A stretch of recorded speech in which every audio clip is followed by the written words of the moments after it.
दोस्तों इस लैक्चर च असीं दविंदर सत्यार्थी बारे ते उन्हां दी पंजाबी लोकधारा अध्ययन नूं देण बारे चर्चा करांगे। दविंदर सत्यार्थी दा जन्म अणवंडे पंजाब दे पिंड भदौड़ जिला संगरूर च होया। उन्हां दी माता दा नां आत्मा देवी ते पिता दा नां धालीराम सी। उन्हां ने स्कूल पद्धर दी पढ़ाई पूरी कीती, कालज च दाखला लिया, पर कालज की पढ़ाई विच ही छड्ड के लोक गीतां दे एकत्रीकरण दे रस्ते ते तुर पे ते उस तो बाद ता उम्र इसे रस्ते ते चलदे रहे। लोकधारा दा अणथक पंध ही फरवरी 2003 दे विच 95 साल की उम्र भोग के सानू अलविदा कह दिंदा। दविंदर सत्यार्थी दे जीवन नाल संबंधित संखेप जी जानकारी ही लोकधारा अध्ययन नाल ते पंजाबी लोकधारा दे अध्ययन नाल उन्हां दे रिश्ते दी प्रतिबद्धता नूं बयान करदी है। दविंदर सत्यार्थी दा नाम पंजाबी लोकधारा अध्ययन नाल संबंधित दूजे पड़ाव दे लोकधारा शास्त्रियां च शुमार किया जाता है। पंजाबी लोकधारा अध्ययन दा पहला पड़ाव बस्तीवाद नाल जुड़दा है, जिस विच अंग्रेज विद्वान पंजाबी लोकधारा दा अध्ययन ते एकत्रीकरण बस्तीवादी दृष्टि तो करदे ते कराउंदे ने। इस तरह असीं देखदे हां कि जदों दविंदर सत्यार्थी इस खेतर नाल जुड़दे ने उदों तक इस खेतर दी शुरुआत तां हो चुकी सी, पर यह अजे अध्ययन दे नवें स्थापित खेतर वजों प्रवानित नहीं सी होया। पंजाबी च विशेष करके लोकधारा दे एकत्रीकरण ते अध्ययन दी कोई व्यवस्थित ते स्थापित परंपरा जिहड़ी ओह अजे नहीं सी मिलदी। इहो जिहे समय दविंदर सत्यार्थी दा पंजाबी लोकधारा अध्ययन नाल जुड़ना ते फिर प्रतिबद्ध रूप च सारी उम्र इस नाल जुड़े रहना अपने आप दे विच महत्वपूर्ण है। दविंदर सत्यार्थी दे समय नूं जे आपां देखीए तां सानू समझ आती है कि उन्होंने ना केवल पंजाबी लोकधारा अध्ययन नूं मुढ़ले रूप च विकसदे वेख्या, सगों इस नूं विकास करदे ते एक सुतंत्र अनुशासन वजों स्थापित हुंदे भी देखिया। इस लिहाज नाल ओह पंजाबी लोकधारा अध्ययन नाल संबंधित 4 पीढ़ियां दा हाणी लोकधारा शास्त्री बन जाता है। इत्थे जदों असीं हाणी कहने आ तां ओह कल्ला उम्र दा प्रतिबिंब नहीं करदा उम्र नूं, सगों उन्हां दी यात्रा भी इस चीज़ यात्रा चों भी ये चीज़ है जिहड़ी ओह प्रतिबिंबित हुंदी है कि ओह किस तरह समय दे नाल नवीआं लोकधारा अध्ययन दे मॉडलां नूं, नवीआं अंतरदृष्टियां नूं ते नवीआं विधियां नूं अपनाउंदे जिहड़ा हैगा ओह जांदे ने। दविंदर सत्यार्थी दे जे रचना संसार की गल कीती जावे तां सब तो पहला उन्हां दीआं भाषावां ते पकड़ बारे गल करनी जरूरी है। उन्होंने पंजाबी, हिंदी, उर्दू ते अंग्रेजी 4 भाषावां च रचना की। फिर इस तो बाद जे खेतरां की गल की जाए तो उन्होंने लोकधारा दे एकत्रीकरण ते अध्ययन दे नाल नाल साहित्य सिरजना भी की। साहित्य सिरजना की गल करिए तो उहदे च कविता, कहानी, नावल, रेखा चित्र, लेख ते आलोचनात्मक निबंध ने जिहड़े उन्हां दे प्राप्त हुंदे ने। इस तरह लोकधारा दे विच उन्होंने लोक गीतां दे उत्ते, दोहियां दे उत्ते, थाल, लोक नाटक, कथावां बारे आ जिहड़ा ओह काम कीता। जे संखेप च कहना होवे तां दविंदर सत्यार्थी दियां 50 दे लगभग किताबां प्राप्त हुंदियां ने ते 100 दे करीब उन्हां दे खोज पत्तर ने जिहड़े ओह मिलदे ने। इस तरह उन्हां दा जिहड़ा रचना संसार है ओह काफ़ी विशाल है। इस लैक्चर च आपां केवल उन्हां दे लोकधारा बारे मिलदे काम दा जिहड़ा हैगा ओह चर्चा करांगे। उहदे चों भी विशेष तौर ते पंजाबी च जिहड़ा उन्हां दा काम मिलदा उस बारे चर्चा करांगे।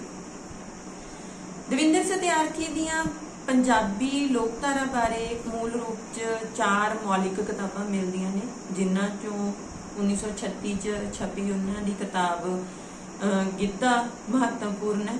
उस तो बाद दीवावली सारी रात आंदी है। फिर पंजाबी लोक साहित्य सैनिक अते लोक गीत दा जन्म, ये 4 उन्हां दियां मौलिक किताबां ने।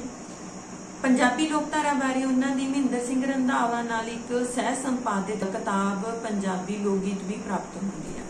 ਦਵਿੰਦਰ ਸਤਿਆਰਥੀ ਦੇ ਕੰਮ ਦੇ ਬਹੁਤ ਸਾਰੇ ਪਸਾਰ ਨੇ, ਜਿਨ੍ਹਾਂ ਚੋਂ ਵਿਚਾਰਧਾਰਕ ਦ੍ਰਿਸ਼ਟੀਕੋਣ ਤੋਂ ਲੋਕਧਾਰਾ ਦੇ ਖੇਤਰ 'ਚ ਪ੍ਰਵੇਸ਼ ਕਰਨਾ ਸਭ ਤੋਂ ਵੱਧ ਮਹੱਤਵਪੂਰਨ ਹੈ। ਚਾਹੇ ਕਿ ਅੰਗਰੇਜ਼ਾਂ ਨੇ ਵੀ ਵਿਚਾਰਧਾਰਕ ਧਰਾਤਲ ਤੋਂ ਲੋਕਧਾਰਾ ਦਾ ਅਧਿਐਨ ਕੀਤਾ, ਪਰ ਦਵਿੰਦਰ ਸਤਿਆਰਥੀ ਦੀ ਨਿਖੜਵੀਂ ਵਿਸ਼ੇਸ਼ਤਾ ਇਹ ਹੈ ਕਿ ਉਹਨੇ ਬਸਤੀਵਾਦੀ ਵਿਚਾਰਧਾਰਾ ਦੇ ਵਿਰੋਧ 'ਚ ਰਾਸ਼ਟਰਵਾਦੀ ਦ੍ਰਿਸ਼ਟੀਕੋਣ ਤੋਂ ਲੋਕਧਾਰਾ ਦਾ ਅਧਿਐਨ ਪੇਸ਼ ਕੀਤਾ। ਹਾਲਾਂਕਿ ਉਸ ਸਮੇਂ ਦੇਸ਼ ਦੇ ਬਾਕੀ ਸੂਬਿਆਂ 'ਚ ਜਾਂ ਬਾਕੀ ਖੇਤਰਾਂ 'ਚ ਇਸ ਤਰ੍ਹਾਂ ਦਾ ਕੰਮ ਹੋ ਰਿਹਾ ਸੀ, ਲੇਕਿਨ ਪੰਜਾਬੀ ਦੇ ਵਿੱਚ ਰਾਸ਼ਟਰਵਾਦੀ ਦ੍ਰਿਸ਼ਟੀਕੋਣ ਤੋਂ ਲੋਕਧਾਰਾ ਦੇ ਅਧਿਐਨ ਨੂੰ ਪ੍ਰਮਾਣਿਕਤਾ ਨਾਲ ਪੇਸ਼ ਕਰਨ ਵਾਲਾ ਉਹ ਪਹਿਲਾ ਲੋਕਧਾਰਾ ਸ਼ਾਸਤਰੀ ਹੈ ਜਿਹੜਾ ਉਹ ਬਣਦਾ। ਹੁਣ ਇਹਦੇ ਆਪਣੇ ਅੱਗੇ ਕਾਰਨ ਨੇ, ਜਾਂ ਕਹੀਏ ਕਿ ਇਹਦਾ ਆਪਣਾ ਇੱਕ ਪ੍ਰਸੰਗ ਹੈ। ਉਹ ਪ੍ਰਸੰਗ ਜੁੜਦਾ ਹੈ ਦੇਸ਼ ਦੀ ਆਜ਼ਾਦੀ ਨਾਲ। ਜਦੋਂ ਦਵਿੰਦਰ ਸਤਿਆਰਥੀ ਇਸ ਖੇਤਰ ਨਾਲ ਜੁੜਦਾ ਹੈ, ਉਸ ਸਮੇਂ ਦੇਸ਼ ਭਾਰਤ ਦੀ ਜਿਹੜੇ ਹੈਗਾ, ਜਾਂ ਕਹੀਏ ਕਿ ਸਾਡੇ ਦੇਸ਼ ਦੀ ਆਜ਼ਾਦੀ ਦਾ ਸੰਗਰਾਮ ਹੈ ਜਿਹੜਾ ਉਹ ਸਿਖਰ ਤੇ ਪਹੁੰਚਿਆ ਹੋਇਆ। ਇਹ ਜਿਹੇ ਸਮੇਂ ਭਾਰਤ ਦੇ ਲੋਕਾਂ ਵਿੱਚ ਆਪਸੀ ਏਕਤਾ ਤੇ ਸੁਹਿਰਦਤਾ ਬਣਾਈ ਰੱਖਣ ਦੇ ਵੱਖ-ਵੱਖ ਤਰ੍ਹਾਂ ਦੇ ਉਪਰਾਲੇ ਨੇ ਜਿਹੜੇ ਉਹ ਕੀਤੇ ਜਾਂਦੇ ਨੇ। ਇਹਨਾਂ ਉਪਰਾਲਿਆਂ ਨੂੰ ਕਰਨ ਵਾਲੇ ਲੋਕਾਂ ਦੇ ਵਿੱਚ ਇੱਕ ਹਿੱਸਾ ਉਹਨਾਂ ਲੋਕਾਂ ਦਾ ਵੀ ਸੀ ਜਿਹੜੇ ਕਿ ਲੋਕ ਸਾਹਿਤ ਦੇ ਰਾਹੀਂ ਲੋਕਾਂ ਦੇ ਵਿੱਚ ਏਕਤਾ ਪੈਦਾ ਕਰਨਾ ਚਾਹੁੰਦੇ ਸੀ ਤੇ ਲੋਕ ਸਾਹਿਤ 'ਚ ਮਿਲਦੀਆਂ ਸਾਂਝਾਂ ਨੂੰ ਫੜਦੇ ਹੋਏ ਲੋਕਾਂ ਦੇ ਲੋਕ ਮਾਨਸਿਕਤਾ ਦੀਆਂ ਸਾਂਝਾਂ ਨੂੰ ਦਰਸਾਉਣਾ ਚਾਹੁੰਦੇ ਸੀ ਤੇ ਲੋਕਾਂ ਦੇ ਵਿੱਚ ਇਹ ਅਹਿਸਾਸ ਪੈਦਾ ਕਰਨਾ ਚਾਹੁੰਦੇ ਸੀ ਕਿ ਉਹ ਇੱਕ ਨੇ। ਦਵਿੰਦਰ ਸਤਿਆਰਥੀ ਇਹਨਾਂ ਲੋਕਾਂ ਦੇ ਵਿੱਚ ਇੱਕ ਪ੍ਰਮੁੱਖ ਨਾਂ ਹੈ ਜਿਹੜਾ ਕਿ ਰਾਸ਼ਟਰਵਾਦੀ ਦ੍ਰਿਸ਼ਟੀਕੋਣ ਤੋਂ ਇੱਕ ਖਾਸ ਵਿਚਾਰਧਾਰਕ ਪੈਂਤੜੇ ਤੋਂ ਪੰਜਾਬੀ ਦੇ ਵਿੱਚ ਲੋਕਧਾਰਾ ਦਾ ਅਧਿਐਨ ਕਰਦਾ ਹੈ। ਇਹੀ ਕਾਰਨ ਹੈ ਕਿ ਜਦੋਂ ਅਸੀਂ ਉਹਨਾਂ ਦੇ ਕੰਮ ਨੂੰ ਦੇਖਦੇ ਹਾਂ ਤਾਂ ਉਹਦੇ 'ਚ ਨਿਰੋਲ ਪੰਜਾਬੀ ਦੇ ਗੀਤ ਜਾਂ ਪੰਜਾਬੀ ਲੋਕਧਾਰਾ ਨਾਲ ਸੰਬੰਧਿਤ ਇਕੱਲੀ ਸਮੱਗਰੀ ਨਹੀਂ ਮਿਲਦੀ, ਸਗੋਂ ਇਹਦੇ 'ਚ ਭਾਰਤ ਦੇ ਬਾਕੀ ਪ੍ਰਾਂਤਾਂ ਜਾਂ ਬਾਕੀ ਬੋਲੀਆਂ ਨਾਲ ਸੰਬੰਧਿਤ ਸਮੱਗਰੀ ਨੂੰ ਵੀ ਬਰਾਬਰ ਸਥਾਨ ਦਿੱਤਾ ਗਿਆ। ਇਸ ਤਰ੍ਹਾਂ ਇਹ ਅਚੇਤ ਨਹੀਂ ਹੈਗਾ, ਇਹ ਸੁਚੇਤ ਯਤਨ ਹੈ ਜਿਹਦੇ ਰਾਹੀਂ ਉਹ ਨਾ ਕੇਵਲ ਪੰਜਾਬ ਦੇ ਲੋਕਾਂ ਨੂੰ ਸਗੋਂ ਪੰਜਾਬ ਤੋਂ ਬਾਹਰਲੇ ਲੋਕਾਂ ਨੂੰ ਵੀ ਇਸ ਏਕਤਾ ਦੇ ਧਾਗੇ ਦੇ ਵਿੱਚ ਪਰੋਣਾ ਚਾਹੁੰਦੇ ਨੇ।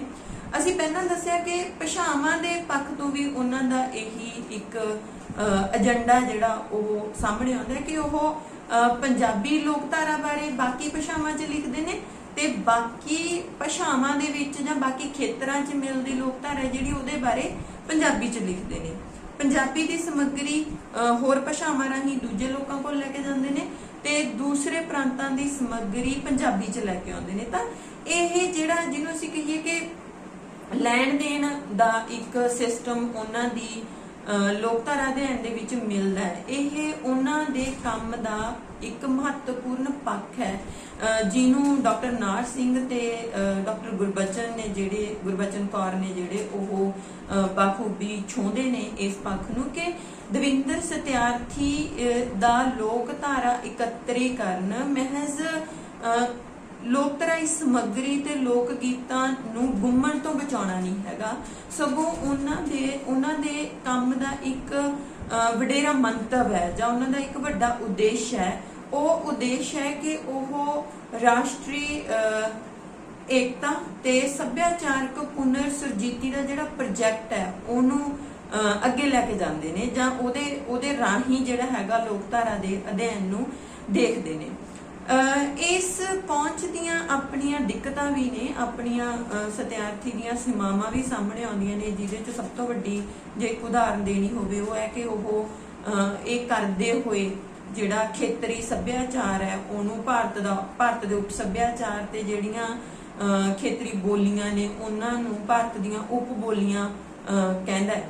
ਤਾਂ ਇਹ ਸਾਂਝਾਂ ਉੱਤੇ ਬਹੁਤ ਜ਼ਿਆਦਾ ਜ਼ੋਰ ਦੇਣਾ ਤੇ ਸਥਾਨਕ ਵੱਖਰਤਾਵਾਂ ਜਿਹਨੂੰ ਅਸੀਂ ਵੈਰਾਈਟੀਜ਼ ਕਹਿੰਦੇ ਹਾਂ ਲੋਕਧਾਰਾ ਦੇ ਵਿੱਚ, ਇਹਨਾਂ ਵਿਭਿੰਨਤਾਵਾਂ ਨੂੰ ਅੱਖੋਂ ਪਰੋਖੇ ਕਰਨਾ ਉਹਦੇ ਕੰਮ ਦੀ ਇੱਕ ਕਹੀਏ ਅਸੀਂ ਕਿ ਸੀਮਾ ਬਣ ਜਾਂਦੀ ਹੈ।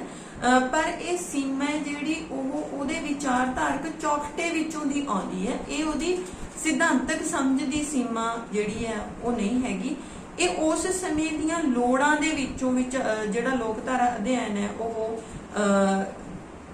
ਜਿਸ ਤਰ੍ਹਾਂ ਦੀ ਦਿਸ਼ਾ ਗ੍ਰਹਿਣ ਕਰਦਾ ਹੈ, ਉਹ ਜਿਵੇਂ ਅਸੀਂ ਕਿਹਾ ਕਿ ਉਹ ਦੂਸਰਾ ਪੜਾਅ ਹੈ ਪੰਜਾਬੀ ਲੋਕਧਾਰਾ ਅਧਿਐਨ ਦਾ। ਤਾਂ ਇਸ ਪੜਾਅ ਦੀ ਇਹ ਖਾਸੀਅਤ ਹੈ। ਇਹਦੇ ਵਿੱਚ ਵੀ ਜੇ ਅਸੀਂ ਦੇਖਾਂਗੇ ਕਿ ਕਰਤਾਰ ਸਿੰਘ ਸ਼ਮਸ਼ੇਰ, ਅੰਮ੍ਰਿਤਾ ਪ੍ਰੀਤਮ ਜਾਂ ਮਹਿੰਦਰ ਸਿੰਘ ਰੰਧਾਵਾ, ਇਸ ਤਰ੍ਹਾਂ ਦੇ ਕਿੰਨੇ ਹੀ ਨਾਂ ਨੇ ਜਿਹੜੇ ਰਾਸ਼ਟਰਵਾਦੀ ਦ੍ਰਿਸ਼ਟੀ ਤੋਂ ਸੁਹਿੰਦਰ ਸਿੰਘ ਬੰਜਾਰਾ ਬੇਦੀ ਇਹਦੇ 'ਚ ਸ਼ਾਮਲ ਨੇ ਕਿ ਉਹ ਰਾਸ਼ਟਰਵਾਦੀ ਦ੍ਰਿਸ਼ਟੀਕੋਣ ਤੋਂ ਲੋਕਧਾਰਾ ਦਾ ਅਧਿਐਨ ਹੈ ਜਿਹੜਾ ਉਹ ਕਰਦੇ ਨੇ। ਤਾਂ ਦਵਿੰਦਰ ਸਤਿਆਰਥੀ ਦੀ ਵਿਸ਼ੇਸ਼ਤਾ ਇਹ ਹੈ ਕਿ ਉਹ ਇਹ ਕੰਮ ਕਰਨ ਵਾਲਾ ਪਹਿਲਾ ਪ੍ਰਮਾਣਿਕ ਲੋਕਧਾਰਾ ਸ਼ਾਸਤਰੀ ਹੈ।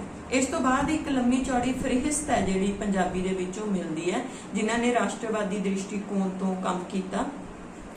ਉਹਨਾਂ ਦੇ ਕੰਮ ਦੀ ਦੂਸਰੀ ਨਿਖੜਵੀਂ ਵਿਸ਼ੇਸ਼ਤਾ ਨੂੰ ਜੇ ਅਸੀਂ ਸਿਧਾਂਤਕ ਪੁਆਇੰਟ ਆਫ ਵਿਊ ਤੋਂ ਦੇਖੀਏ, ਉਹ ਹੈ ਕਿ ਅਕਸਰ ਉਹਨਾਂ ਦੇ ਕੰਮ ਦਾ ਅਧਿਐਨ ਕਰਨ ਵਾਲੇ ਜਾਂ ਉਹਨਾਂ ਦੇ ਕੰਮ ਬਾਰੇ ਗੱਲ ਕਰਨ ਵਾਲੇ ਲੋਕ ਨੇ ਜਿਹੜੇ, ਉਹ ਕਹਿੰਦੇ ਨੇ ਕਿ ਉਹ ਮੁੱਢਲੇ ਦੌਰ ਦੇ ਲੋਕਧਾਰਾ ਸ਼ਾਸਤਰੀ ਨੇ। ਜਦੋਂ ਮੁੱਢਲਾ ਕਹਿ ਦਿੱਤਾ ਜਾਂਦਾ ਹੈ ਤਾਂ ਇਸ ਮੁੱਢਲੇ ਨੂੰ ਇੱਕ ਪੂਰਾ ਪ੍ਰਸੰਗ ਬਣਾ ਦਿੱਤਾ ਜਾਂਦਾ ਹੈ ਕਿ ਮੁੱਢਲੇ ਦੌਰ ਦੇ ਨੇ, ਇਸ ਕਰਕੇ ਉਹਨਾਂ ਦਾ ਅਧਿਐਨ ਵੀ ਮੁੱਢਲੇ ਪੱਧਰ ਦਾ ਹੈ, ਇਸ ਕਰਕੇ ਉਹਨਾਂ ਦੀਆਂ ਪ੍ਰਾਪਤੀਆਂ ਵੀ ਮੁੱਢਲੇ ਪੱਧਰ ਦੀਆਂ ਨੇ, ਇਸ ਕਰਕੇ ਉਹਨਾਂ ਦੀਆਂ ਸੀਮਾਵਾਂ ਵੀ ਮੁੱਢਲੇ ਪੱਧਰ ਦੀਆਂ ਨੇ। ਪਰ ਜਦੋਂ ਅਸੀਂ ਦਵਿੰਦਰ ਸਤਿਆਰਥੀ ਦੇ ਕੰਮ ਨੂੰ ਦੇਖਦੇ ਹਾਂ ਤਾਂ ਸਾਨੂੰ ਪਤਾ ਲੱਗਦਾ ਕਿ ਉਹ ਆਪਣੇ ਸਮੇਂ ਦੇ ਲੋਕਧਾਰਾ ਸ਼ਾਸਤਰੀਆਂ ਨਾਲੋਂ ਕਾਫੀ ਅੱਗੇ ਰਹਿੰਦੇ ਨੇ। ਖਾਸ ਕਰਕੇ ਪੰਜਾਬੀ 'ਚ ਇਹ ਗੱਲ ਜ਼ਿਆਦਾ ਦਾਅਵੇ ਨਾਲ ਕਹੀ ਜਾ ਸਕਦੀ ਹੈ ਕਿ ਜਿਸ ਤਰ੍ਹਾਂ ਨਾਲ ਉਹ ਰੈਫਰੈਂਸ ਦਿੰਦੇ ਨੇ ਆਪਣੀਆਂ ਪੜ੍ਹੀਆਂ ਪੁਸਤਕਾਂ ਦੇ, ਜਾਂ ਸੂਚਕਾਂ ਦਾ ਪਤਾ ਦਿੰਦੇ ਨੇ, ਜਾਂ ਸਥਾਨ ਦੀ ਜਾਣਕਾਰੀ ਦਿੰਦੇ ਨੇ, ਜਾਂ ਜਿਸ ਤਰ੍ਹਾਂ ਉਹ ਕਿਸੇ ਲੋਕਧਾਰਾਈ ਪਾਠ ਨੂੰ ਜਿਹੜਾ ਪੰਜਾਬੀ ਦਾ ਨਹੀਂ ਹੈਗਾ ਕਿਸੇ ਹੋਰ ਖੇਤਰ ਨਾਲ ਸੰਬੰਧਿਤ ਹੈ, ਤਾਂ ਉਸ ਲੋਕਧਾਰਾਈ ਪਾਠ ਨੂੰ ਪੇਸ਼ ਕਰਦੇ ਹੋਏ ਜਦੋਂ ਉਹ ਇਤਿਹਾਸਕ ਤੇ ਮਿਥਿਹਾਸਕ ਪ੍ਰਸੰਗ ਨੂੰ ਨਾਲ ਦਿੰਦੇ ਨੇ ਤਾਂ ਪਤਾ ਲੱਗਦਾ ਹੈ ਕਿ ਉਹ ਸਿਧਾਂਤਕ ਤੌਰ ਤੇ ਉਹ ਕਿੰਨੇ ਆਪਣੇ ਸਮੇਂ ਦੇ ਵਿੱਚ ਕਿੰਨੇ ਪਰਪੱਕ ਤੇ ਸੁਚੇਤ ਸੀ ਇਹਨਾਂ ਸਾਰੀਆਂ ਚੀਜ਼ਾਂ ਤੋਂ। ਇਹਦੇ ਨਾਲ ਹੀ ਉਹ ਗੱਲ ਕਰਦੇ ਹੋਏ ਲੋਕਧਾਰਾ ਦੇ ਵਿੱਚ ਲੋਕਧਾਰਾਈ ਪਾਠ ਦੇ ਨਿਭਾਅ ਪੱਖ ਤੇ ਰੂਪਕ ਪੱਖ ਨੂੰ ਵੀ ਅਲੱਗ-ਅਲੱਗ ਕਰਕੇ ਚੱਲਦੇ ਨੇ। ਤਾਂ ਇਹ ਸਾਰੀਆਂ ਚੀਜ਼ਾਂ ਉਹਨਾਂ ਦੇ ਸਿਧਾਂਤਕ ਚੌਖਟੇ ਨੂੰ ਬਿਆਨ ਕਰਦੀਆਂ ਨੇ ਕਿ ਦਵਿੰਦਰ ਸਤਿਆਰਥੀ ਦਾ ਕੰਮ, ਭਾਵੇਂ ਕਿ ਸਾਨੂੰ ਬਹੁਤੀਆਂ ਥਾਵਾਂ ਦੇ ਉੱਤੇ ਲੱਗਦਾ ਹੈ ਕਿ ਇਹ ਸਿਧਾਂਤਕ ਪਕਿਆਈ ਤੋਂ ਰਹਿਤ ਹੈ, ਜਾਂ ਕਹਿ ਸਕਦੇ ਹਾਂ ਕਿ ਇਸ ਤਰ੍ਹਾਂ ਲੱਗਦਾ ਕਿ ਆਪ ਖੁਦ ਹੈ, ਪਰ ਜਦੋਂ ਉਹਨਾਂ ਦੇ ਕੰਮ ਦਾ ਗਹਿਨ ਵਿਵੇਚਨ ਕੀਤਾ ਜਾਂਦਾ ਹੈ ਤਾਂ ਇਹ ਗੱਲ ਸਾਡੇ ਸਾਹਮਣੇ ਆਉਂਦੀ ਹੈ ਕਿ ਕਾਫੀ ਪਰਪੱਕਤਾ ਨਾਲ ਉਹ ਟਿੱਪਣੀਆਂ ਦਿੰਦੇ ਨੇ। ਇਸ ਸੰਬੰਧ 'ਚ ਐਗਜ਼ਾਮਪਲ ਦਿੱਤੀ ਜਾ ਸਕਦੀ ਹੈ ਲੋਕ ਗੀਤ ਬਾਰੇ। ਲੋਕ ਗੀਤ ਬਾਰੇ ਗੱਲ ਕਰਦੇ ਹੋਏ ਉਹ ਰਾਲਫ ਫਾਕਸ ਦਾ ਹਵਾਲਾ ਦਿੰਦੇ ਨੇ, ਪਰ ਇਸ ਤੋਂ ਬਿਨਾਂ ਵੀ ਉਹ ਜਦੋਂ ਟਿੱਪਣੀ ਕਰਦੇ ਨੇ ਉਹ ਕਹਿੰਦੇ ਨੇ ਕਿ ਲੋਕ ਗੀਤ ਦਾ ਗਤੀਸ਼ੀਲ ਰੂਪ ਦੱਸਦਾ ਹੈ ਕਿ ਕਿਸੇ ਵੀ ਨਿੱਕੇ ਵੱਡੇ ਅਨੁਭਵ ਦੀ ਸਿਮਰਤੀ ਸਾਡੇ ਅੰਗ ਸੰਗ ਤੁਰ ਰਹੀ ਹੈ। ਪੁਰਾਤਨ ਹੁੰਦਾ ਹੋਇਆ ਵੀ ਲੋਕ ਗੀਤ ਵਰਿਆਂ ਦੇ ਭਾਰ ਤੋਂ ਮੁਕਤ ਹੁੰਦਾ ਹੈ। ਉਹਦੀ ਗਤੀਸ਼ੀਲਤਾ ਵਿੱਚ ਸਾਡੇ ਚੇਤਨ ਮਨ ਦੀ ਆਵਾਜ਼ ਹੀ ਨਹੀਂ ਰਹਿੰਦੀ, ਸਗੋਂ ਅਚੇਤਨ ਤੇ ਅਵਚੇਤਨ ਦੀ ਪੁਕਾਰ ਵੀ ਸ਼ਾਮਲ ਹੁੰਦੀ ਹੈ। ਤਾਈਓ ਕੋਈ ਗੀਤ ਭਾਵ ਭੂਮੀ ਦੀਆਂ ਇੱਕ ਤੋਂ ਵੱਧ ਤਹਿਆਂ ਦਰਸਾਉਣ ਦੀ ਸਮਰੱਥਾ ਰੱਖਦਾ ਪ੍ਰਤੀਤ ਹੁੰਦਾ ਹੈ। ਜਦ ਸਿਮਰਤੀ ਇੱਕ ਵਿਅਕਤੀ ਦੀ ਪੱਧਰ ਤੋਂ ਉੱਠ ਕੇ ਪੂਰੀ ਜਾਤੀ ਦੀ ਪੱਧਰ ਤੇ ਅੱਪੜ ਜਾਂਦੀ ਹੈ ਤੇ ਵਿਅਕਤੀ ਦੀ ਚੇਤਨ, ਅਚੇਤਨ ਤੇ ਅਵਚੇਤਨ ਅਵਸਥਾ ਇੱਕਮਿਕ ਹੋ ਕੇ ਬਹੁਮੁਖੀ ਅਨੁਭਵ ਤੇ ਚਿਤਰਨ ਦੀ ਸਮਰੱਥਾ ਲੱਭ ਲੈਂਦੀ ਹੈ। ਤਾਂ ਇਹ ਲੋਕ ਗੀਤ ਬਾਰੇ ਟਿੱਪਣੀ ਹੈ ਦਵਿੰਦਰ ਸਤਿਆਰਥੀ ਦੀ। ਇਸ ਤੋਂ ਬਾਅਦ ਇਸ ਧਾਰਨਾ ਦੇ ਵਿੱਚ ਜਿਹੜਾ ਹੈਗਾ ਉਹ ਇਜ਼ਾਫਾ ਹੁੰਦਾ ਹੈ। ਇਹ ਧਾਰਨਾ ਨਵੇਂ ਪ੍ਰਸੰਗ ਦੇ ਵਿੱਚ, ਨਵੇਂ ਰੂਪ ਦੇ ਵਿੱਚ ਵੱਖ-ਵੱਖ ਪੰਜਾਬੀ ਦੇ ਲੋਕਧਾਰਾ ਸ਼ਾਸਤਰੀ ਨੇ ਜਿਹੜੇ ਉਹ ਅੱਗੇ ਲੈ ਕੇ ਆਉਂਦੇ ਨੇ। ਪਰ ਇਸ ਧਾਰਨਾ ਦੀਆਂ ਜਿਹੜੀਆਂ ਮੂਲ ਆਧਾਰ ਨੇ ਕਿ ਲੋਕ ਗੀਤ ਗਤੀਸ਼ੀਲ ਹੁੰਦਾ ਹੈ, ਇਹ ਰੂਪਾਂਤਰਨਸ਼ੀਲ ਹੁੰਦਾ ਹੈ, ਜਾਂ ਇਹ ਕਦੇ ਵੀ ਪੂਰੀ ਤਰ੍ਹਾਂ ਖਤਮ ਨਹੀਂ ਹੁੰਦਾ, ਇਹ ਪਰਿਵਰਤਿਤ ਹੋ ਕੇ ਨਵੇਂ ਰੂਪ ਦੇ ਵਿੱਚ ਅਗਲੀਆਂ ਪੀੜ੍ਹੀਆਂ ਕੋਲ ਪਹੁੰਚਦਾ ਹੈ। ਇਹ ਸਾਰੇ ਉਹ ਲੱਛਣ ਨੇ ਲੋਕ ਗੀਤ ਦੇ ਜਿਹੜੇ ਬਾਅਦ ਦੀਆਂ ਪੰਜਾਬੀ 'ਚ ਮਿਲਦੀਆਂ ਪਰਿਭਾਸ਼ਾਵਾਂ ਦੇ ਵਿੱਚ ਹੂਬਹੂ ਅਪਣਾਏ ਜਾਂਦੇ ਨੇ। ਤਾਂ ਦਵਿੰਦਰ ਸਤਿਆਰਥੀ ਚਾਹੇ ਪਹਿਲੇ ਪੜਾਅ ਦੇ ਉੱਤੇ, ਪਹਿਲੇ ਪੱਧਰ ਦੇ ਉੱਤੇ ਲੋਕਧਾਰਾ ਬਾਰੇ ਗੱਲ ਕਰ ਰਿਹਾ ਹੈ, ਪਰ ਉਹ अपने काम प्रति सुचेत भी है ते सजग भी है। उस समय दे उत्ते मतलब इन्नी परिपक्वता दे नाल ते इन्नी सिद्धांतक पक्याई दे नाल लोक गीत बारे इहो जी धारणा पेश करना सत्यार्थी दे हिस्से आउंदा है, क्योंकि जदों असीं उन्हां दी तुलना दे विच उस समय दे बाकी लोकधारा इकत्रितकर्ता नूं देखदे हां जां अध्ययनकर्तावां नूं देखदे हां तां सानूं पता लगदा कि ਉਹ ਇਸ ਤੋਂ ਕਾਫੀ ਹਜੇ ਪਿੱਛੇ ਨੇ। ਉਹ ਸਿਰਫ ਇਕੱਤਰੀਕਰਨ ਦੇ ਉੱਤੇ ਜ਼ੋਰ ਦੇ ਰਹੇ ਨੇ ਜਾਂ ਫਿਰ ਵਿਆਖਿਆ ਤੱਕ ਪਹੁੰਚੇ ਨੇ। ਦਵਿੰਦਰ ਸਤਿਆਰਥੀ ਇਕੱਤਰੀਕਰਨ ਤੋਂ ਬਾਅਦ ਵਿਆਖਿਆ ਦੇ ਰਾਹੀਂ ਕੋਈ ਧਾਰਨਾ ਦੇਣ ਵੱਲ ਨੂੰ ਵੱਧਦਾ ਹੈ, ਕੋਈ ਸਿਧਾਂਤ ਬਣਾਉਣ ਵੱਲ ਨੂੰ ਵੱਧਦਾ ਹੈ। ਤੇ ਇਸੇ ਵਿੱਚੋਂ ਹੀ ਜਦੋਂ ਅਸੀਂ ਉਹਨਾਂ ਦੀ ਪਹੁੰਚ ਨੂੰ ਦੇਖਦੇ ਹਾਂ ਕਿ ਉਹਨਾਂ ਦੀ ਪਹੁੰਚ ਕੀ ਹੈ ਤਾਂ ਸਾਨੂੰ ਸਮਝ ਆਉਂਦਾ ਕਿ ਉਹ डिडक्टिव मैथड तो अपनी धारणा पेश करते हैं जां धारणा बनाते हैं। जो असी मैथड की गल करते हैं, अध्ययन के ढंग की गल करते हैं, तो सानू पता है कि इंडक्टिव ते डिडक्टिव दो ढंग ने अध्ययन करन दे, जिहदे च दविंदर सत्यार्थी का समुचा खोज कार्य इस गल का प्रमाण है कि वो डिडक्टिव मैथड की वरतों करते हैं। पर यदि सब तो खूबसूरत एग्जाम्पल है जिहड़ी उन्हां दीआं गिद्धा पुस्तकां ते पंजाबी लोक साहित्य विच सैनिक पुस्तकां दी मिलदी है। गिद्धा पुस्तक दी जे असीं प्रस्तावना देखिए, भूमिका देखिए, तो सानू पता लगता है कि पहली बार वो नाच तो गल शुरू करके गिद्धे ते लैके आउंदे ने, पर जदों यही किताब रीप्रिंट हुंदी है तो वो अपनी भूमिका नूं विस्तार दिंदे ने ते उहदे विच वो नाच दी परंपरा, विश्व नाच दी परंपरा, क्लासिकल नाच की परंपरा, उहदे च भारत के क्लासिकल नाच की परंपरा, फिर लोक दायरे अंदर जां वख-वख लोकधारा दे विच डांस की परंपरा बारे गल करते हुए गिद्धे ते आउंदे ने। इसे तरह जो पंजाबी लोक साहित्य सैनिक की गल करते हैं, विश्व दे विच मतलब सैना दे जिहड़े विचार मिलते हैं, सैना नूं लैके, सैनिक नूं लैके, सैनिक दे विछोड़े नूं लैके किस तरह का रिएक्शन मिलता है वख-वख लोकधाराई पाठां दे विच, उस सारे तो गल शुरू करके पंजाबी लोक साहित्य ते उहदे विच प्रतिबिंबित हुंदे सैनिक दे भावां नूं जां सैनिक दे बिंब नूं जिहड़ा हैगा ओह फड़दे ने ते पेश करदे ने। इस तरह दविंदर सत्यार्थी दा जिहड़ा काम है वो सानूं दसदा है कि ओह अपने समय दे उपर लोकधारा दे अध्ययन ढंगां, अध्ययन विधियां ते अध्ययन दे मॉडलां तो जाणू भी सी ते ओह उन्हां दी वरतों भी करदे ने, पर उन्हां दी वरतों इन्नी सरल चित है जां कह लईए कि इन्नी उन्हां दे काम च रची मिची हुई है कि उहनूं उहदी समझ प्राप्त करनी जां उहनूं फड़ना मुकाबलतन औखा है।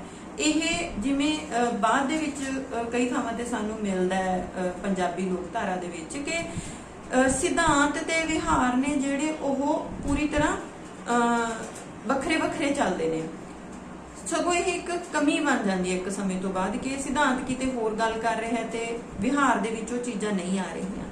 ਦਵਿੰਦਰ ਸਤਿਆਰਥੀ ਦੀ ਅਧਿਐਨ ਦੇ ਵਿੱਚੋਂ ਸਿਧਾਂਤ ਤੇ ਵਿਹਾਰ ਦੇ ਰਿਸ਼ਤੇ ਨੂੰ ਅਲੱਗ-ਅਲੱਗ ਕਰਕੇ ਸਮਝਣਾ ਤੇ ਦੇਖਣਾ ਇੰਨਾ ਆਸਾਨ ਨਹੀਂ ਹੈ। ਉਹ ਕਾਫੀ ਇੱਕ ਦੂਸਰੇ ਦੇ ਨਾਲ ਰਚੇ ਮਿਚੇ ਰੂਪ ਦੇ ਵਿੱਚ ਜਿਹੜਾ ਪੇਸ਼ ਹੁੰਦਾ ਹੈ। ਜਿਵੇਂ ਅਸੀਂ ਇੱਕ ਹੋਰ ਇਹਦੇ ਬਾਰੇ ਗੱਲ ਕਰੀਏ ਕਿ ਜਿਹੜੇ ਉਹਨਾਂ ਦੇ ਕੰਮ ਦੀ ਇੱਕ ਪ੍ਰਾਪਤੀ ਆ ਉਹ ਹੈ ਵਰਗੀਕਰਨ।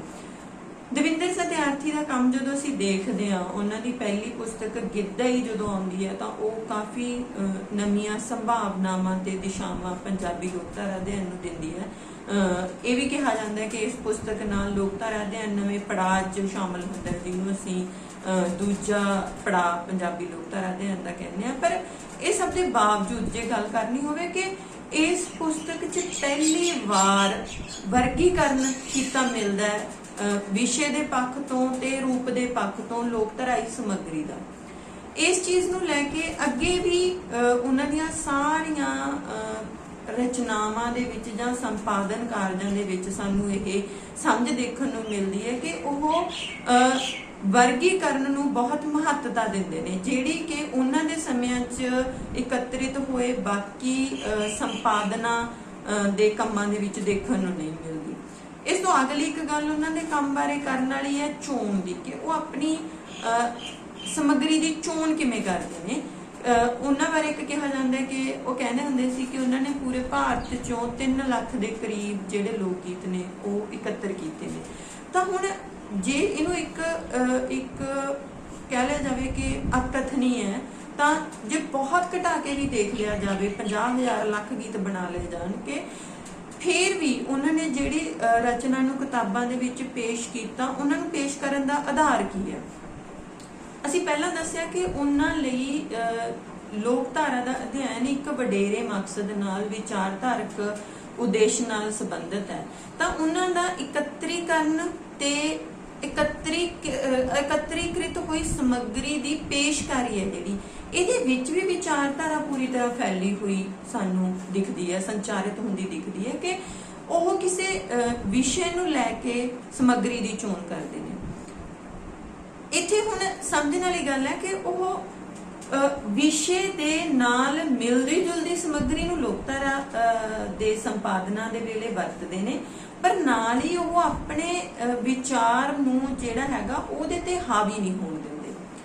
ਤਾਂ ਉਹ ਆਪਣਾ ਮੀਨਿੰਗ ਹੈ ਜਿਹੜਾ ਲੋਕਧਾਰਾਈ ਸਮੱਗਰੀ ਦੇ ਵਿੱਚੋਂ ਦੀ ਕਨਵੇ ਕਰਦੇ ਨੇ। ਇਹ ਹੁਣ ਕਾਫੀ ਡਿਫਿਕਲਟ ਹੋ ਜਾਂਦਾ ਹੈ ਫੜਨਾ ਕਿ ਉਹਨਾਂ ਦੀਆਂ ਰਚਨਾਵਾਂ ਦੇ ਵਿੱਚ ਵਿਚਾਰਧਾਰਾ ਕਿੱਥੇ ਕਿੱਥੇ ਪਈ ਹੈ, ਕਿਉਂਕਿ ਉਹ ਵਿਚਾਰਧਾਰਕ ਚੌਖਟੇ ਨੂੰ ਬਣਾ ਕੇ ਉਹਦੇ ਵਿੱਚ ਸਮੱਗਰੀ ਪਾਉਂਦੇ ਨੇ, ਪਰ ਉਸ ਸਮੱਗਰੀ ਦੇ ਵਿੱਚੋਂ ਦੀ ਬੁਲਾਰੇ ਨਹੀਂ ਬਣਦੇ ਆਪਣੀ ਵਿਚਾਰਧਾਰਾ ਦੇ। ਇਹ ਉਹਨਾਂ ਦੇ ਕੰਮ ਦੀ ਇੱਕ ਖੂਬਸੂਰਤੀ ਹੈ ਜਿਹਨੂੰ ਬਾਅਦ ਦੇ ਵਿੱਚ ਵੀ ਕੈਰੀ ਕੀਤਾ ਜਾਂਦਾ ਜਾਂ ਬਾਅਦ ਦੇ ਵਿੱਚ ਵੀ ਅਪਣਾਇਆ ਜਾਂਦਾ। ਉਹਨਾਂ ਦੇ ਕੰਮ ਦੀ ਇੱਕ ਹੋਰ ਖੂਬਸੂਰਤੀ ਹੈ ਕਿ ਉਹਨਾਂ ਨੂੰ ਚਾਹੇ ਲੋਕ ਗੀਤ ਇਕੱਤਰਕਰਤਾ ਵਜੋਂ ਜਾਣਿਆ ਜਾਂਦਾ ਹੈ, ਉਹਨਾਂ ਦੇ ਜਿਹੜਾ ਸੰਪਾਦਨਾ ਦਾ ਕੰਮ ਹੈ ਉਹ ਵੀ ਲੋਕ ਗੀਤਾਂ ਬਾਰੇ ਮਿਲਦਾ, ਪਰ ਇਹਦੇ ਬਾਵਜੂਦ ਇਹਨਾਂ ਸੰਗ੍ਰਹਿਾਂ 'ਚ ਲੋਕ ਕਥਾਵਾਂ, ਲੋਕ ਨਾਟ ਰੂਪਾਂ ਤੇ ਜਿਹਨੂੰ ਅਸੀਂ ਕਹਿੰਦੇ ਹਾਂ ਕਿ ਲੋਕ ਨਾਚ ਰੂਪਾਂ ਦੇ ਨਾਲ ਨਾਲ ਹੋਰ ਵੀ ਬੁਝਾਰਤਾਂ ਨੇ, ਹਨਾ। ਤਾਂ ਬਹੁਤ ਸਾਰੇ ਹੋਰ ਲੋਕਧਾਰਾ ਦੇ ਰੂਪ ਸ਼ਾਮਲ ਹੋ ਜਾਂਦੇ ਨੇ ਜਿਹੜੇ ਕਿ ਬਿਲਕੁਲ ਵੀ ਰੜਕਦੇ ਨਹੀਂ ਹੈਗੇ ਕਿਤੇ। ਇਹ ਹੁਣ ਦਵਿੰਦਰ ਸਤਿਆਰਥੀ ਦੀ ਪੇਸ਼ਕਾਰੀ ਦਾ ਆਪਣਾ ਇੱਕ ਤਰੀਕਾ ਹੈ ਜਿਹਦੇ ਵਿੱਚ ਉਹ ਲੋਕਧਾਰਾ ਦੀਆਂ ਬਾਕੀ ਵੰਨਗੀਆਂ ਤੇ ਲੋਕਧਾਰਾ ਦੇ ਗੀਤਾਂ ਦੀ ਆਪਸ 'ਚ ਇੱਕ ਅੰਤਰ ਸੰਬੰਧਤਾ ਦੇ ਵਿੱਚੋਂ ਇਹਨੂੰ ਸਮਝਣ ਦੀ ਕੋਸ਼ਿਸ਼ ਕਰਦੇ ਨੇ ਤੇ ਇਸੇ ਸਮਝ ਦੇ ਵਿੱਚੋਂ ਹੀ ਇਹਨਾਂ ਨੂੰ ਮਿਲਵੇਂ ਰੂਪ ਦੇ ਵਿੱਚ ਪੇਸ਼ ਕਰਦੇ ਨੇ। ਪਰ ਇਹ ਪੇਸ਼ ਕਰਦੇ ਹੋਏ ਵੀ ਦੂਸਰੀਆਂ ਚੀਜ਼ਾਂ ਨੇ ਜਿਹੜੀਆਂ ਉਹ ਭਾਰੀ ਨਹੀਂ ਹੁੰਦੀਆਂ, ਕੇਂਦਰ ਦੇ ਵਿੱਚ ਗੀਤ ਰਹਿੰਦਾ। ਤਾਂ ਇਹ ਉਹਨਾਂ ਦੀ ਸ਼ੈਲੀ ਦੀ ਤੇ ਉਹਨਾਂ ਦੀ ਪੇਸ਼ਕਾਰੀ ਦੀ ਖੂਬਸੂਰਤੀ ਹੈ ਕਿ ਉਹ ਜੋ ਕਹਿਣਾ ਚਾਹੁੰਦੇ ਨੇ ਉਹਦੇ ਤੋਂ ਕਿਤੋਂ ਥਿੜਕਦੇ ਨਹੀਂ ਜਾਂ ਲਾਂਭੇ ਨਹੀਂ ਜਾਂਦੇ, ਜਦੋਂ ਕਿ ਉਹਨਾਂ ਦਾ ਪਸਾਰਾ ਬਹੁਤ ਵੱਡਾ ਹੁੰਦਾ, ਗੱਲ ਦਾ ਘੇਰਾ ਬਹੁਤ ਵੱਡਾ। ਤਾਂ ਇਸ ਘੇਰੇ ਦੇ ਬਾਵਜੂਦ ਆਪਣੀ ਗੱਲ ਨੂੰ ਪੂਰੀ ਸਪਸ਼ਟਤਾ ਨਾਲ ਕਹਿਣਾ ਤੇ ਸਥਾਪਿਤ ਕਰਨਾ ਦਵਿੰਦਰ ਸਤਿਆਰਥੀ ਦੀ ਇੱਕ ਖੂਬੀ ਆ। ਉਹਨਾਂ ਦੇ ਕੰਮ ਦੀ ਇੱਕ ਹੋਰ ਨਿਖੜਵੀਂ ਵਿਸ਼ੇਸ਼ਤਾ ਹੈ ਜਿਹਦੇ ਬਾਰੇ ਅਜੇ ਕੋਈ ਉਸ ਤਰ੍ਹਾਂ ਦੀ ਸਾਨੂੰ ਚਰਚਾ ਨਹੀਂ ਮਿਲਦੀ ਪੰਜਾਬੀ ਦੇ ਵਿੱਚ, ਉਹ ਹੈ ਕਿ ਦਵਿੰਦਰ ਸਤਿਆਰਥੀ ਕੰਟੈਕਸਟ ਨੂੰ ਬਹੁਤ ਇੰਪੋਰਟੈਂਟ ਮੰਨਦਾ। ਹਾਲਾਂਕਿ ਉਹ ਇਹਦੇ ਬਾਰੇ ਕੋਈ ਧਾਰਨਾ ਨਹੀਂ ਦਿੰਦਾ ਕਿ ਸਿਧਾਂਤਕ ਵਿਆਖਿਆ ਜਿਹਨੂੰ ਅਸੀਂ ਕਹਿੰਦੇ ਹਾਂ ਕਿ ਪਿੱਠਭੂਮੀ ਕਹੀਏ ਕਿ ਇਹ ਜ਼ਰੂਰੀ ਹੁੰਦਾ ਹੈ, ਇਹਦੇ ਚੋਂ ਮੀਨਿੰਗ ਇਸ ਤਰ੍ਹਾਂ ਨਿਕਲਦਾ ਹੈ। ਪਰ ਇਹਦੇ ਬਾਵਜੂਦ ਜਦੋਂ ਅਸੀਂ ਉਹਨਾਂ ਦੇ ਕੰਮ ਨੂੰ ਪੜ੍ਹਦੇ ਹਾਂ, ਉਹਨਾਂ ਦੇ ਕੰਮ ਦਾ ਅਧਿਐਨ ਕਰਦੇ ਹਾਂ, ਤਾਂ ਸਾਨੂੰ ਪਤਾ ਲੱਗਦਾ ਕਿ ਉਹ ਪਾਠ ਨੂੰ ਨਿਰੋਲ ਰੂਪ 'ਚ ਨਹੀਂ ਸਮਝਦੇ, ਸਗੋਂ ਪਾਠ ਨੂੰ ਇਤਿਹਾਸਕ ਤੇ ਮਿਥਿਹਾਸਕ ਹਵਾਲਿਆਂ ਦੇ ਵਿੱਚੋਂ ਦੀ ਉਹਦਾ ਅਰਥ ਸਮਝਣ ਦੀ ਕੋਸ਼ਿਸ਼ ਕਰਦੇ ਨੇ। ਤਾਂ ਜਿਹਨੂੰ ਐਲਨ ਡੰਡਿਸ ਕਹਿੰਦਾ ਹੈ ਕਿ ਕੰਟੈਕਸਟ ਤੋਂ ਬਿਨਾਂ ਲੋਕਧਾਰਾ ਆਪਣੇ ਆਪ ਦੇ ਵਿੱਚ ਕੁਛ ਨਹੀਂ ਹੁੰਦੀ, ਸਗੋਂ ਪ੍ਰਸੰਗੀ ਹੈ ਜਿਹੜਾ ਕਿਸੇ ਲੋਕਧਾਰਾਈ ਪਾਠ ਨੂੰ ਅਰਥ ਪ੍ਰਦਾਨ ਕਰਦਾ। ਇਸ ਚੀਜ਼ ਦਾ ਭਾਵੇਂ ਕਿ ਸਿਧਾਂਤਕ ਪ੍ਰਮਾਣ, ਸਿਧਾਂਤਕ ਵਿਆਖਿਆ ਲੋਕਧਾਰਾ ਬਾਰੇ ਦਵਿੰਦਰ ਸਤਿਆਰਥੀ ਦੇ ਕੰਮ 'ਚੋਂ ਨਹੀਂ ਮਿਲਦੀ, ਪਰ ਉਹਨਾਂ ਦੇ ਕੰਮ ਦੀ ਵਿਹਾਰਿਕ ਅਧਿਐਨ 'ਚੋਂ ਇਹ ਚੀਜ਼ ਜ਼ਰੂਰ ਸਾਡੇ ਸਾਹਮਣੇ ਆਉਂਦੀ ਹੈ ਕਿ ਉਹ ਕੰਟੈਕਸਟ ਨੂੰ ਮਹੱਤਵਪੂਰਨ ਮੰਨਦੇ ਨੇ ਤੇ ਟੈਕਸਟ ਨੂੰ ਕੰਟੈਕਸਟ ਨਾਲ ਜਿਹੜਾ ਹੈਗਾ ਉਹ ਜੋੜ ਕੇ ਉਹਦਾ ਅਧਿਐਨ ਕਰਨ ਦੀ ਕੋਸ਼ਿਸ਼ ਕਰਦੇ ਨੇ ਤੇ ਕੰਟੈਕਸਟ ਦੇ ਵਿੱਚੋਂ ਦੀ ਹੋ ਕੇ ਅਰਥ ਨੂੰ ਫੜਨ ਦੀ ਕੋਸ਼ਿਸ਼ ਕਰਦੇ ਨੇ। ਇਹ ਹੁਣ ਆਪਣੇ ਆਪ ਦੇ ਵਿੱਚ ਇੱਕ ਇੰਪੋਰਟੈਂਟ ਹੋ ਜਾਂਦਾ ਉਸ ਉਹਨਾਂ ਦੇ ਸਮੇਂ ਤੇ ਸਥਾਨ ਨੂੰ ਧਿਆਨ 'ਚ ਰੱਖਦੇ ਹੋਏ ਕਿ ਇੰਨੀ ਬਰੀਕੀ ਨਾਲ ਅਧਿਐਨ ਕਰਨਾ ਤੇ ਇੰਨੀ ਬਰੀਕੀ ਨਾਲ ਅਰਥਾਂ ਤੱਕ ਪਹੁੰਚ ਕਰਨਾ ਹੈ ਜਿਹੜਾ ਉਹ ਦਵਿੰਦਰ ਸਤਿਆਰਥੀ ਦੇ ਹਿੱਸੇ ਆਇਆ। ਤੇ ਇਹਦਾ ਇੱਕ ਵੱਡਾ ਕਾਰਨ ਸ਼ਾਇਦ ਉਹਨਾਂ ਦੀ ਪ੍ਰਤੀਬੱਧਤਾ ਹੈ ਤੇ ਉਹਨਾਂ ਦਾ ਸਮਰਪਣ ਹੈ ਲੋਕਧਾਰਾ ਨੂੰ ਲੈ ਕੇ, ਕਿ ਵਿਹਾਰ ਦੇ ਵਿੱਚੋਂ ਹੀ ਉਹ ਲੋਕਧਾਰਾ ਦੇ ਸਿਧਾਂਤ ਨੂੰ ਸਮਝਦੇ ਨੇ, ਅਪਣਾਉਂਦੇ ਨੇ ਤੇ ਇਹਦੇ ਨਾਲ ਅੱਗੇ ਵਧਦੇ ਨੇ, ਇਹਦੇ ਨਾਲ ਗਰੋ ਕਰਦੇ ਨੇ, ਮੈਚੁਰ ਹੁੰਦਾ ਉਹਨਾਂ ਦਾ ਕੰਮ ਤੇ ਉਹਨਾਂ ਦਾ ਲੋਕਧਾਰਾ ਬਾਰੇ ਅਧਿਐਨ ਹੈ ਜਿਹੜਾ। ਤਾਂ ਇਸ ਤਰ੍ਹਾਂ ਦੋਸਤੋ ਅਸੀਂ ਦੇਖਦੇ ਹਾਂ ਕਿ ਦਵਿੰਦਰ ਸਤਿਆਰਥੀ ਦਾ ਕੰਮ ਹੈ ਜਿਹੜਾ ਪੰਜਾਬੀ ਲੋਕਧਾਰਾ ਅਧਿਐਨ ਦੇ ਵਿੱਚ, ਉਹ ਬਹੁਤ ਸਾਰੇ ਕਾਰਨਾਂ ਕਰਕੇ ਮਹੱਤਵਪੂਰਨ ਹੈ। ਇਹਦਾ ਕੋਈ ਇਹਨਾਂ ਕਾਰਨਾਂ ਦੇ ਵਿੱਚ ਜੇ ਸੰਖੇਪ 'ਚ ਕਹਿਣਾ ਹੋਵੇ ਕਿ ਪਹਿਲਾ ਕਾਰਨ ਇਹ ਹੈ ਕਿ ਉਹ ਵਿਚਾਰਧਾਰਕ ਪੈਂਤੜੇ ਤੋਂ ਪ੍ਰਵੇਸ਼ ਕਰਦੇ ਨੇ। ਦੂਸਰਾ ਹੈ ਕਿ ਉਹ ਸਿਧਾਂਤਕ ਮਾਡਲਾਂ ਨੂੰ ਤੇ ਸਿਧਾਂਤਕ ਪਕਿਆਈ ਨੂੰ ਪੰਜਾਬੀ ਲੋਕਧਾਰਾ 'ਚ ਇੰਟਰੋਡਿਊਸ ਕਰਾਉਂਦੇ ਨੇ। ਇਸ ਤੋਂ ਵੀ ਅੱਗੇ ਕਿ ਉਹ ਵਰਗੀਕਰਨ ਨੂੰ ਲੈ ਕੇ ਤੇ ਪਰਿਭਾਸ਼ਿਤ ਕਰਨ ਨੂੰ ਲੈ ਕੇ ਯਾਨਰਾਂ ਨੂੰ ਲੋਕਧਾਰਾ ਦੇ ਨੂੰ ਕੰਮ ਕਰਦੇ ਨੇ। ਇਹ ਉਹਨਾਂ ਦੇ ਕੰਮ ਦੀਆਂ ਨਿਖੜਵੀਆਂ ਵਿਸ਼ੇਸ਼ਤਾਵਾਂ ਨੇ ਜਿਨ੍ਹਾਂ ਵੱਲ ਧਿਆਨ ਦੇਣ ਦੀ ਲੋੜ ਹੈ। ਤੇ ਇਸ ਲੈਕਚਰ 'ਚ ਫਿਲਹਾਲ ਇੰਨਾ ਹੀ। ਤੁਹਾਡਾ ਨਾਲ ਜੁੜਨ ਲਈ ਸ਼ੁਕਰੀਆ।